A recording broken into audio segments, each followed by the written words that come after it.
You shut up. That's why your shoes raggedy. That's why your mama dead. Dead as hell. What shoes she got on? What shoes she had on her casket?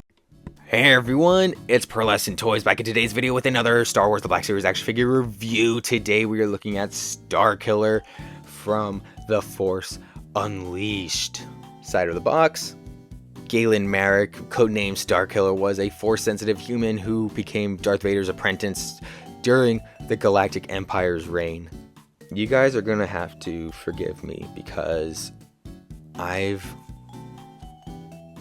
never played this game. Yeah, look, I know everyone loves this game, you know, it's a lot of people's favorites. I was just a little too young when it came out. I was still playing Pokemon on my Nintendo DS.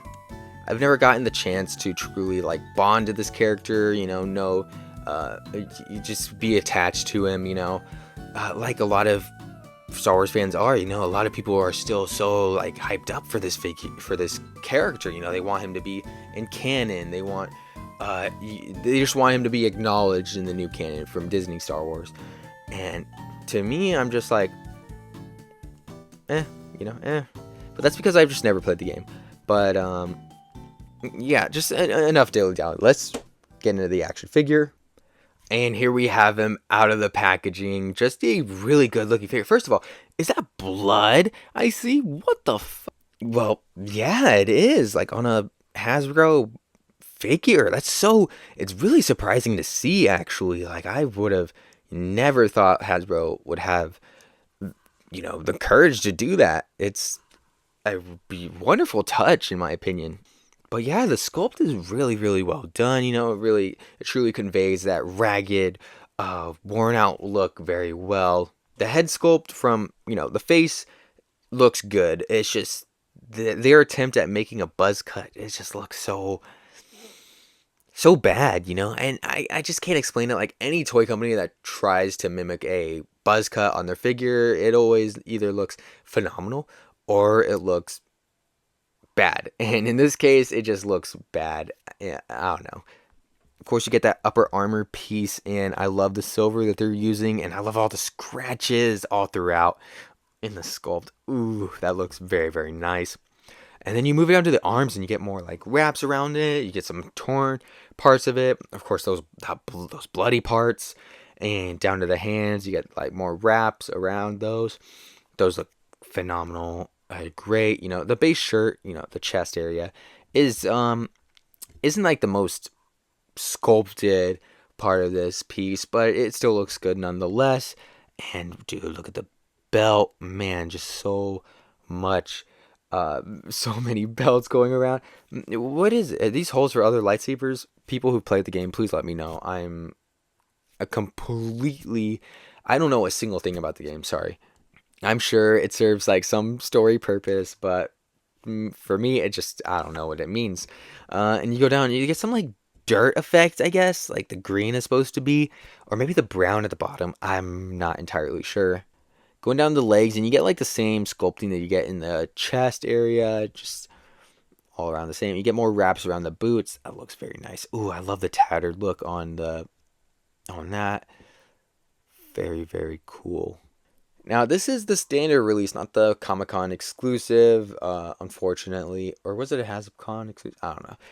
Unfortunately, he does not come with any of the accessories from that set. The only thing he has is this lightsaber. I'm guessing it's his from the video game. I don't know. I don't really like the red they chose for this. It's a little too dull for my liking. I would have liked it to be a little bit brighter. I don't know if it's like this color in the game or not. Why am I complaining about color? I've never played the game. I need to stop. Ooh, that comes out nice. So it's not like the average, like pop in the lightsaber and potentially break it when you're trying to take it out. It's smooth, effortless, and you're able to plug this in on this peg right here. I'm guessing, yeah. And you're able to have him just with it off to the side. Now, does it fit in any of these? Perhaps. I think it will.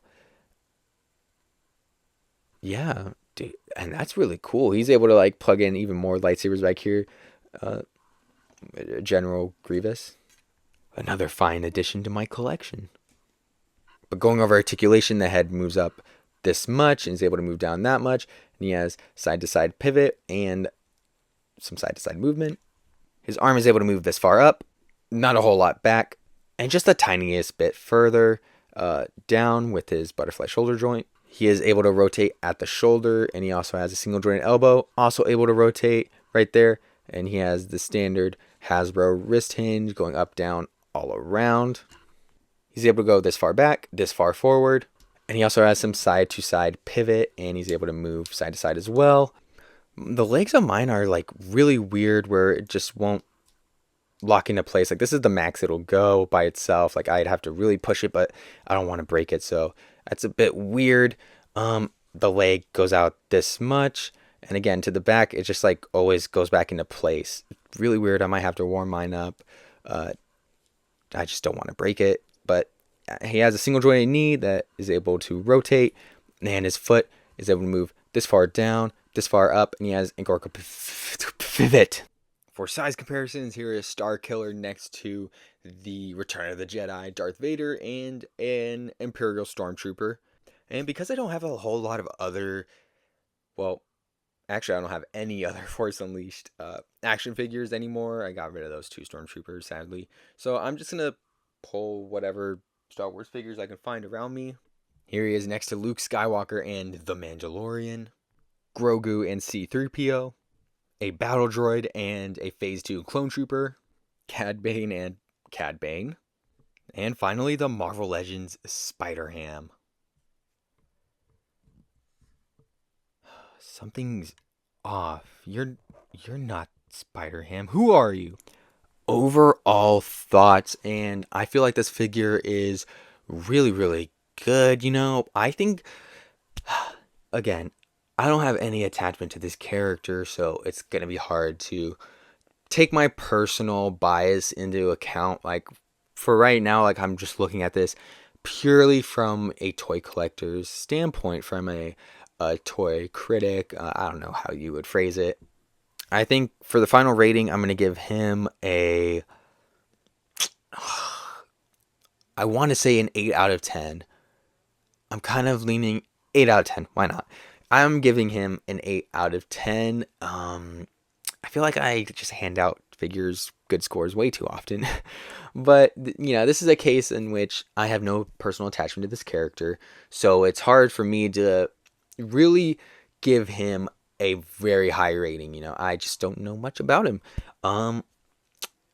That being said, like, I love the sculpt. I kind of wish the articulation in the legs, for mine at least, were better. Let me know if your guys' are the same.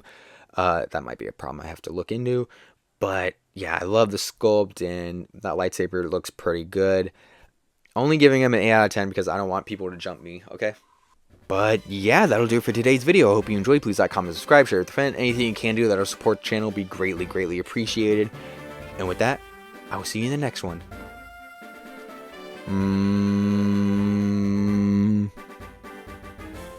Bye.